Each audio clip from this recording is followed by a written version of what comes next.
Gary Markowitz was a legendary economist, a Nobel laureate, and the father of modern portfolio theory. He is also famous for having said that diversification is the only free lunch. Except that there is no record of Markowitz actually saying this. In fact, his work on the efficient frontier shows that investors give up expected return to lower their expected risk, and vice versa. Diversification may be a valuable portfolio tool, but it comes at a cost. The opportunity cost, management costs, and transaction costs. In life and in investing, you don't get something for nothing. Maybe that makes diversification even more compelling. Things that are valued are not typically free, and maybe instead of having the expectation that diversification is free, we should focus on the benefit, that diversification helps us manage uncertainty. Bonds have been the most popular diversifying asset class for generations of investors seeking capital preservation. But years of ultra-low interest rates and dismal returns led investors to reach for yield in riskier corners of the bond market. Then, the biggest US bond market rout arrived in 2022, and even government bonds lost over 18% in 1 year. So much for capital preservation. Also in 2022, US stocks were down around the same amount. So much for diversification. Is it time for investors to reconsider how they think about diversification in their portfolios?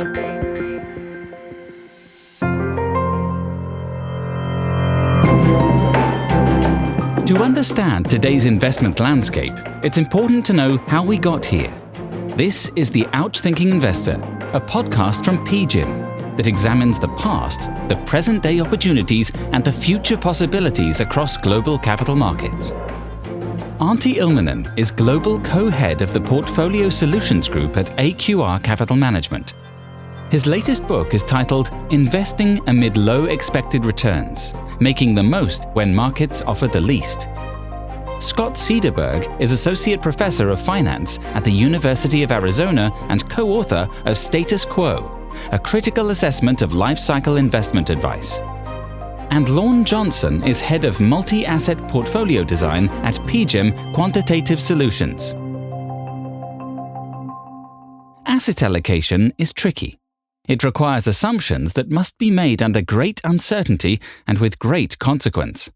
That's true for an individual investor planning at 25 years or more in retirement, and for an institutional investor with decreasing return expectations and increasing obligations. Diversification is the tool that most investors rely on to minimize risk of the worst outcomes. But many investors have been allocating less to diversifying assets like bonds, mostly in search of higher returns in equities. Do portfolios now have too much equity risk exposure? Or too little? It's no surprise that Antti Ilmanen, a well-known multi-asset investor, believes portfolios may have too much exposure to equity risk. I'm a big believer in diversification. Even if you think of a 60-40 portfolio, 90% of its risk comes from equity directionality. Also, if you go 40-30-30, equities, bonds, alternatives, it still is 90% coming from equities, because lots of the alternatives and actually like high yield bonds, for example, they've got lots of equity risk in them. So I think I'm much more pro-diversification, but I know that some observers are recommending even more, 100% equities. If we talk of going to the level of 100% equity, so the risk level of that, so that's sort of 15-20% volatility. That means that you would sometimes get 50% or worse drawdowns, like equities had those types of drawdowns in the tech bust in early 2000s and a few years later in GFC. And such a situation, I think, raises the risk that people capitulate at the bottom. And so that danger, I think, is arguing against even more equities. A recent paper by Scott Cederburg and his two co-authors had the opposite finding. Scott and his co-authors started with the premise that the most popular investment models for individuals are 60-40, stock bond mix, and target date funds. Target date funds with a long horizon have heavy allocations to stocks, shifting towards more bonds as retirement approaches. The authors compared 4 portfolios. The first was all treasury bills, so essentially a cash portfolio. The second was a typical target date portfolio. The third, an all-US equity portfolio. And the fourth, an all-equity portfolio but split across US and international stocks. The first portfolio, all cash, was a washout. We find that this would be a terrible strategy. You basically get no wealth accumulation, and then it doesn't really do well in capital preservation either if you're trying to spend anything in retirement. So we find that you basically don't generate any wealth, and then you're likely to run out of money in retirement. Relative to that, you look at the target date funds that are just so much better. They generate 3 times as much wealth. You're much less likely to run out of money in retirement. So they're much better than bills, both in wealth accumulation and in capital preservation. So comparing to those, we can think about the 2 all equity strategies. So one would be just 100% domestic stocks. As expected, if you're 100% in stocks, there's historically high returns on stocks. On the wealth accumulation side, your upside from being 100% in stocks is going to be much, much higher than for the target date fund that has you partially in bonds. But if you're 100% in domestic stocks, you're also faced with this kind of left tail risk. And so the bad outcomes for 100% domestic stocks are much worse than the bad outcomes for the target date fund. So then the other all equity strategy that we consider is this 50% domestic, 50% international, where the international portion would be value weighted, and we're considering all of the exchange rate. This is like a non-currency hedged international investment. What's really interesting is that it actually also offers better downside than the target date fund. So if we look during retirement, we actually find a lower chance of running out of money if you remain all equity throughout your entire life than if you have this target date fund that's meant for capital preservation. There's better downside protection both in the working years and in retirement from just remaining all equity throughout the entire life. I think it's also important here to note that we're not saying necessarily that this all equity strategy is super, super safe. A key assumption of this research is that the hypothetical investors stick with their portfolio. They avoid emotional triggers that cause many real-life investors to buy when valuations are high and sell when they're low. In reality, an all-equity portfolio could potentially lead to even more return chasing. Lorne Johnson's approach to multi-asset portfolios uses diversification as a tool to manage volatility. So diversification is crucial for long-run investors. And by not diversifying, you're giving up the only free lunch in investing. Let me explain that. If you take 2 assets that have similar levels of volatility, but have low correlation with one another, the compound return you will achieve by diversifying, by investing in those 2 assets, we can just say theoretically equally, you will get a higher compound return than investing in either of those assets independently. And the reason is you bring down the volatility through diversification, and you're going to have better compound returns, and that's going to come from lower drawdowns when one of those assets goes down.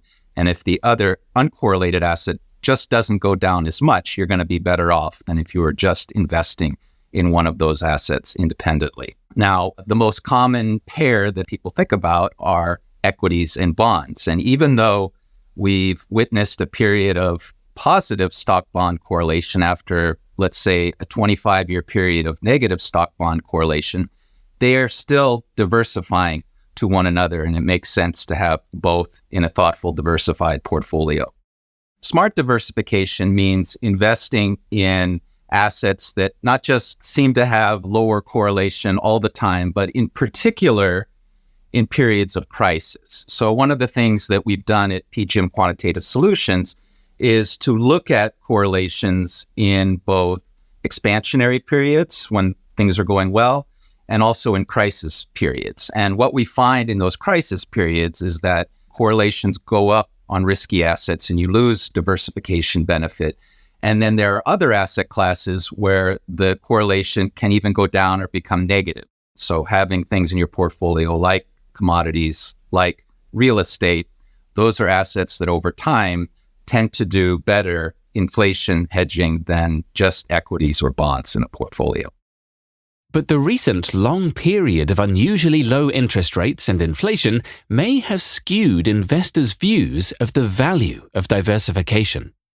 2010s was a bad decade for many diversifiers. So whether you look at from US perspective, non-US markets, or you look at hedge funds, you look at other long-short strategies, commodities, so many diversifiers disappointed at that time. But it was exceptionally good decade for the core assets. And my fear is when I talk to investors, I say that if you look at that rear view mirror, you can be hurting yourself for 2020s because it looks like the environment is now much more benign for the diversifiers. So don't give up on them now or come back to them if you did give up on them. Transitioning out of a long period of low interest rates and low inflation might call for a different mindset towards what investment risk really means, particularly for investors with a long-term horizon. For the most part, when bonds crash, and especially in real terms, just from an inflationary period, you just can't get it back. And so what we see is when the stock market does crash in your retirement, again, this is the worst case scenario, you're still better off just remaining in equity throughout your retirement period. Complicating the diversification decision is the fact that many institutional portfolios have enjoyed a long run-up of private assets, making it difficult to reduce this exposure. Private assets have had a great history. They've been great return enhancers in recent decades, but future looks much bleaker. So when you look at private equity, they used to have the advantage of much cheaper valuations than public assets. That hasn't been there for quite a while. But private equity still managed to do very well in 2010s because there was very cheap leverage. But that's gone now as well. So now you don't have those low-hanging fruit, and you still have got the very high fees that basically those managers have to beat. And I think it's going to be much harder for them to generate the outperformance that they used to. So again, great history, not so great prospects from here. And another thing we emphasize a lot is that people take illiquidity premia too much for granted. They think, I buy illiquids, I get a premium. And we tend to say that, well, it could be that that fair illiquidity premium is offset by investors liking so much the smoothness, lack of mark-to-market in private assets. Given the low return forecast for risk assets, investors may need to take a different perspective when searching for the optimal multi-asset portfolio going forward. We produce 10-year capital market assumptions every quarter. And the reason that we do that every quarter is any given quarter, market moves or economic developments can change those forecasts. Our forecast for U.S. equities is a bit lower than it's been previously, and that's largely due to valuation, right? Stocks are expensive because they've gone up a lot. However, if we look outside the U.S., there are other opportunities for long-term investors in equities that are offering a better return.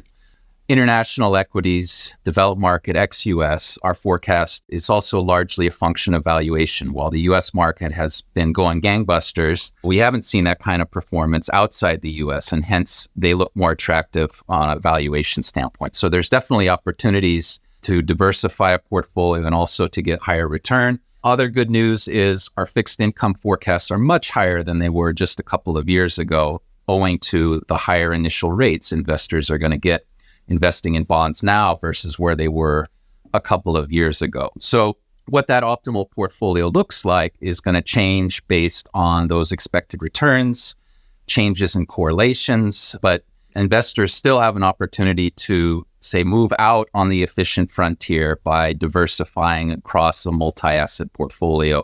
And how they'll do that will evolve quarter to quarter based on our views for expected returns and volatilities.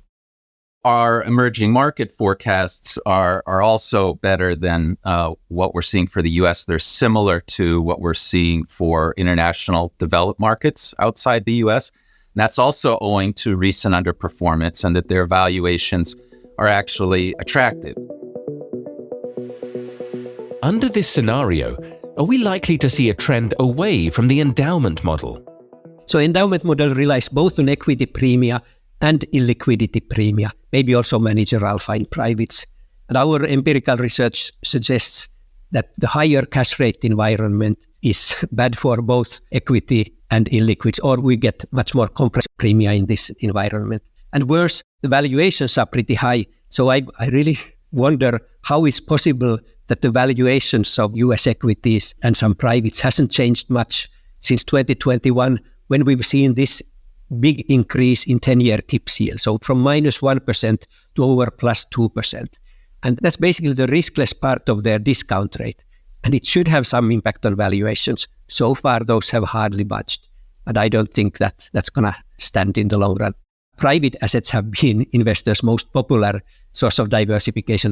We can debate the performance enhancement, but they certainly have lots of equity bet. I call it slow beta. They just avoid the fast mark to market, but ultimately they contain the same equity risk. Whereas if you want true diversification, you get more of it in long-short strategies. Some of them give you even risk mitigation, so trend following and some macro strategies tend to do particularly well when you have got the worst types of persistent equity bear markets. But there is a real problem, of course, with these diversifiers. Investor patience is especially challenged with them. They are unconventional, and when they disappoint for a couple of years, it's hard for investors to stick with them. But that's maybe a reason why they will continue to provide some long-run rewards for those few investors who can stick with them. I often say that equities are for given a bad decade.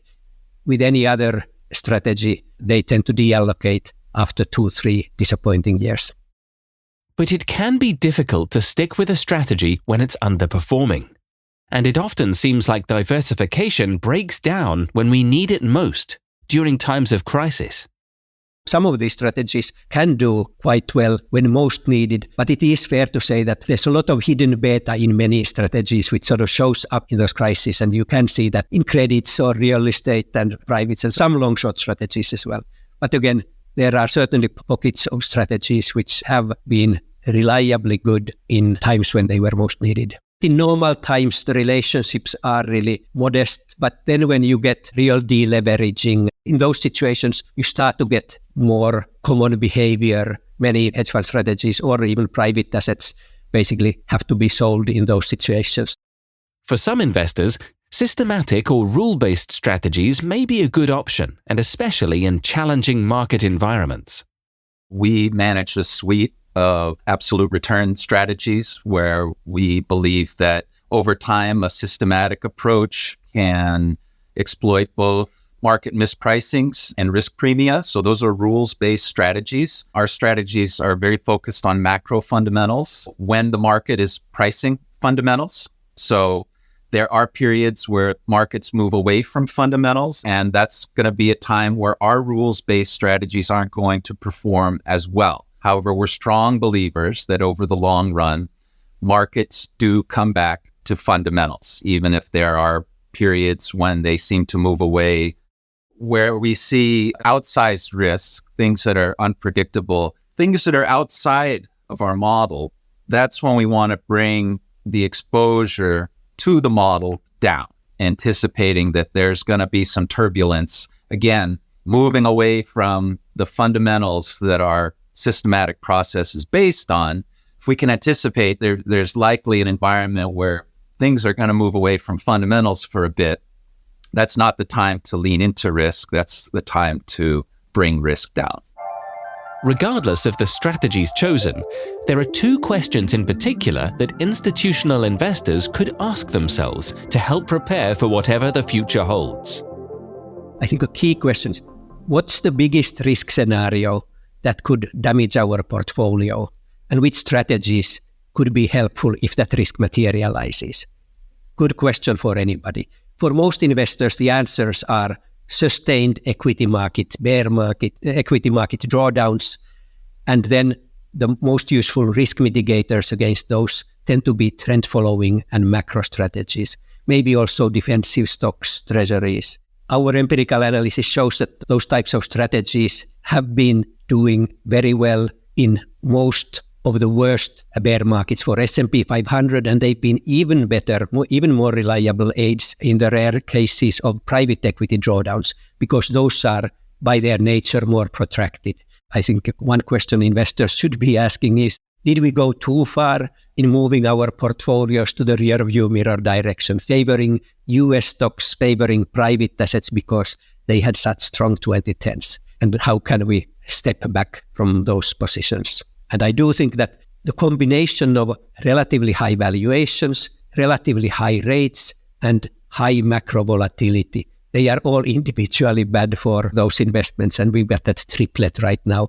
I may be wrong on this, but clearly I am cautious because of those reasons on core directional risks. Uncertainty remains the name of the game. Even focusing strictly on the downside can lead to higher opportunity risk if the financial markets defy gravity and continue to climb higher. Markets humble us all the time, and the obvious things that, we've seen this quite bullish market environment, partly coming from the AI story, the lack of recession, and I think those stories can carry us through 24, and even medium term. I think the big questions for equity risk-taking, broad risk-taking is basically, will AI save us? Will technological advances beat the various headwinds that we get from deficits, demographics, deglobalization? That tension is there for the next few years. Strategic asset allocation is the biggest decision for an investor and probably the most crucial one. But there are also tactical views. And as difficult as it is to forecast markets and economic regimes and market sentiment, it's even more difficult to forecast geopolitical events. One example Lorne Johnson recalls is the eve of the US presidential election of 2016 and how investors could easily have been tripped up by the broad market sentiment. The view of the portfolio management team was overwhelming that if Trump prevailed, not only would it be a big surprise, but it would be a disaster for markets. What happened that night of the election, which I was watching, so there was the New York Times meter, Clinton was 90% going to win. And then as the night went on, that thing rolled down and it was 100% Trump. And yes, initially, just for a moment, the market sold off, but then they just took off. So that's an example. It's very hard to predict. In the presence of increased risk, geopolitical risk, for us, that's often a time when we will bring positions in that may be exposed to that risk. Whether we have a view one way or the other, positive or negative, we'll bring in that view in the presence of that risk rather than leaning into a bet on a prediction. But even the most risk-aware institutional investors hold cognitive biases that can lead to costly missteps. Few of us are truly cognizant of our blind spots. Many investors, when they view themselves in the mirror, they see a patient contrarian investor. And yet, as my boss Cliff Asness says, they too often act like momentum investors at reversal horizons. So chasing things just when sort of mean reversal tendencies tend to dominate the 3 to 5 year horizons. And a case in point is, of course, post-GFC decade was golden to US assets, to some privates, and investors are loading more and more those into their portfolios and giving up on things that didn't do well in recent years. And I think that rear view mirror perspective or multi-year horizons is a real danger. Investment trends come and go. But without a doubt, individual and institutional investors continue to become better informed and better equipped to handle new challenges. My hope is that we have a broader discussion across industry and academia on how to model these long-term returns and how we should be thinking about asset allocation for long-term investors. My guess is that it's a little bit more the outcomes of tilting the current strategies a little bit more towards equity seems more likely to me as a realistic outcome compared with everyone going out and adopting an all equity strategy, which would then be very likely to change. And hopefully investors don't give up on diversification just before the next market downturn. Thanks to our experts, Antti Ilmanen, Scott Cederburg, and Lorne Johnson for their insights on diversification and asset allocation models. The Outthinking Investor is a podcast from PGIM. Follow, subscribe, and if you like what you hear, go ahead and give us a review. If you enjoyed this episode and want to hear more from PGIM, tune into our new podcast, Speaking of Alternatives, hosted by Eric Adler, President and CEO of PGIM Private Alternatives. See the link in the show notes for more information.